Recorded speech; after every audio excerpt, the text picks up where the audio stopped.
A person's personality can be related to crime and criminality. And if we think of the diathesis stress model, or sort of the biosocial kind of way of thinking of that combination of biology or psychology or some kind of individual trait and then situation, personality is going to be part of that individual level trait that affects the likelihood of criminality.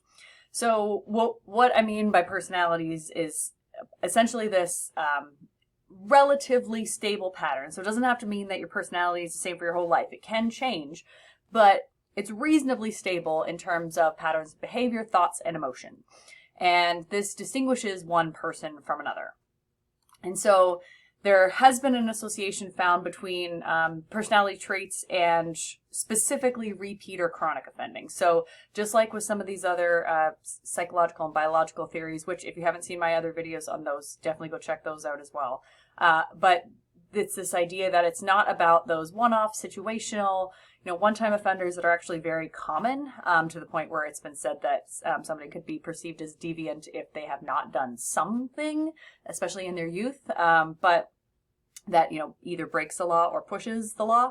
But this idea of the repeat or chronic offending is what we really focus on with these kinds of trait theories. And so the association then between personality traits and repeat and chronic offending, there is one. Specifically, we can look at the big five. And if you've done anything around personality, you know what these are. But the big five is sort of what makes up personality. So it's your level of extroversion, which is essentially, your excitability, your sociability, your talkativeness, your assertiveness. There's also high amounts of emotional expressiveness. So if you're high on extroversion, and if you're low on all those things, then, you're more towards the introversion kind of side of it. But then there's level of agreeableness. And so this is how much, you trust people, your altruism, your kindness, your affection, and other very pro-social behaviors. And then also conscientiousness. And so this is how thoughtful somebody is, having good impulse control, goal-directed behaviors. And so people high in conscientiousness tend to be organized and mindful of detail. And then neuroticism, which is like your emotional instability. And so this is like anxiety, moodiness, irritability, sadness. And then openness is like imagination and insight. So people high in this trait also tend to have a broad range of interests. So the association between these traits and chronic offending, it depends on what type of offending we're talking about. Like, for example, high levels of extroversion is going to be related to crimes that have a lot of, person-to-person contact, probably like violent crimes and things like that. You would need a certain level of extroversion for that. But then things like agreeableness, conscientiousness, those types of things, the higher those are, the lower the person's general likelihood of criminality of any type. So it kind of depends on what we're talking about, but there certainly is an association because your personality is a trait, defines you as a person. So one major, I don't know if we would call it a personality so much as a personality disorder, but as if somebody is a psychopath. And so this clearly has a connection to criminality.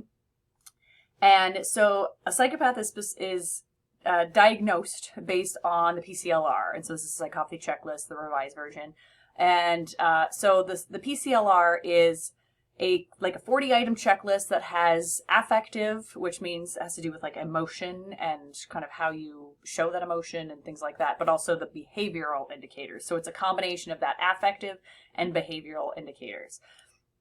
So some of the really important things are things like if somebody is high on psychopathy checklist, they're going to be high on glibness and the superficial charm. And so this is this overall like insincerity. And so if somebody has this superficial charm, it's kind of weird to talk to them, and they're readily fluent, but then they're like thoughtlessly or superficially so. So they'll like keep talking and be charming you, but then they don't really make sense, and you can't really put your finger on what exactly is weird about it, but it's this weird charm that is insincere.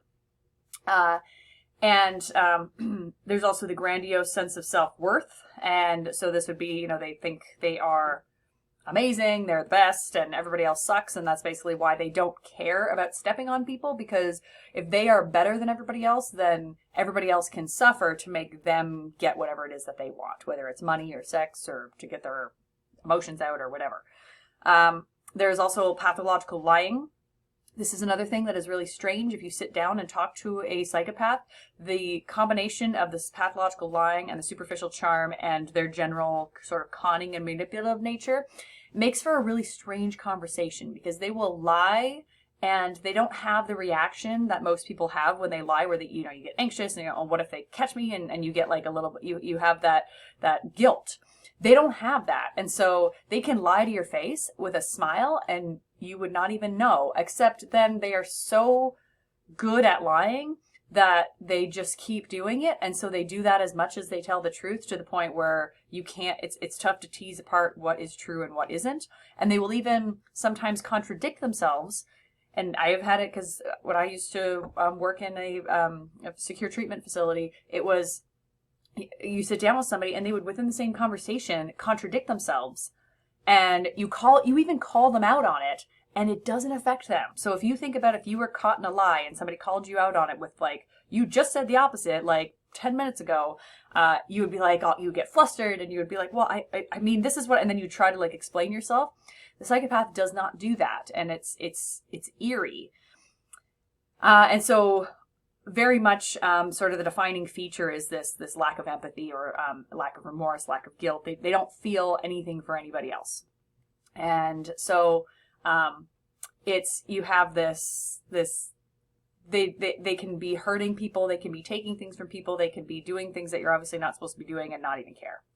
And then they also have a very parasitic lifestyle, to the point where they are just leeching off of people, and they will take what they want from people, and then once you can't give them anything else, they literally drop you and move on. So they could be in a relationship with somebody and then literally spend all their money, or use their house, sleep in their bed and whatever, and then when you can't give them anything else, they're done with you and they leave you. They have this very parasitic lifestyle. And hopefully everybody knows who this guy is. That's Ted Bundy. He is definitely who would qualify as a psychopath. He raped and killed anywhere from the 30 that he admitted to, but it's suspected that it's over 100 women across the U.S. in the late 70s. He had that charm. He was handsome. Despite the brutality of his crime, people still liked him. And he was executed by electrocution in 1989. So, I mean, I guess they didn't like him that much. But anyways, so the psychopath, the interesting thing about the psychopath is that this can be any age, because if you think about it, it is if somebody is truly a psychopath, that's something that they have their whole life. And so while we don't like to call kids psychopaths, probably the most we would go is like conduct disorder. It can happen at any age, and it can be any gender. There's no socioeconomic status. It doesn't matter. You will see an abnormal EEG on somebody who is a psychopath, because there are differences in terms of how their brains work. So you will actually see that. So it's something that you can diagnose with an EEG. But it's important to know that a psychopath is not always a criminal. There are lots of psychopaths in the world that never become a criminal, because they sort of find other ways to go about this parasitic lifestyle and sort of using their charm and their lying and to get what they want without breaching the law. And so they often have high intelligence, and so then they know how to use it. So they know how to sort of use their skill set, if you will, to get what they want without breaking the law. And so that's a lot of people that, like, you look at some, CEOs of major companies and things like that.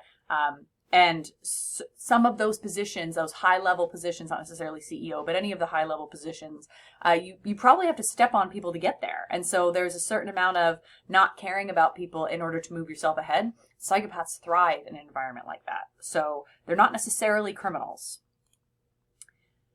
But what's related to psychopathy, but not the same thing as antisocial personality disorder. And so it is distinct from psychopathy. People like to say that they sort of use these terms interchangeably, but they're not the same thing.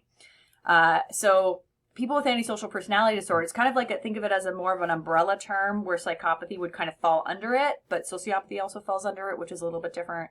But this is more of a kind of a general, not being able to follow the rules. And so this is where these people are unsocialized, and often have frequent contact with the criminal justice system because they can't follow rules and they can't interact with people kind of the way that you're supposed to. So this is a diagnosis by the Diagnostic and Statistical Manual of Mental Disorders. And it's based on behavioral patterns more so than the affective part of that is in the psychopathy checklist. And so this is about the persistent violations of social norms. And so this would have begun in childhood or early adolescence. It continues through adulthood. It's often this is our conduct disorder as kids, become APD as adults. But the problem is with both APD and psychopathy is that they are somewhat tautological in the sense that, well, you ask the question, well, why does an offender commit crimes? Well, because he has APD. Well, what is APD? It's the commission of crimes, and that's how we diagnose it. So it's kind of this like circular reasoning that can be problematic, but it's often like a know it when you see it kind of situation. There's also been a link to intelligence and crime. And so basically when we talk about intelligence, this is any, person's ability to reason, to comprehend ideas, to solve problems, think abstractly, understand complex ideas, learn from experience, and discover solutions to complex problems. So we think of it in that kind of general sense, then there are two kind of ways we can look at the relationship between intelligence and crime. So from the nature side of things, intelligence is largely determined genetically.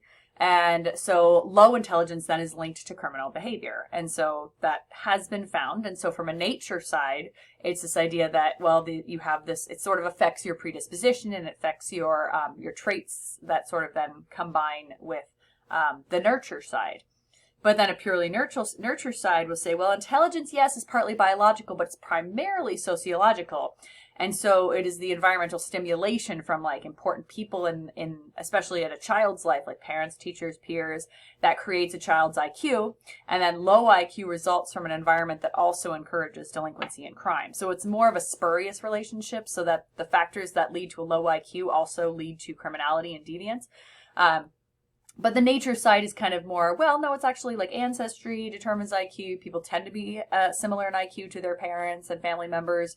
And criminals and delinquents are far more likely to be lower in intelligence. So whichever side, though, that you look at, there is a connection. And so whatever that reason might be, there is a connection.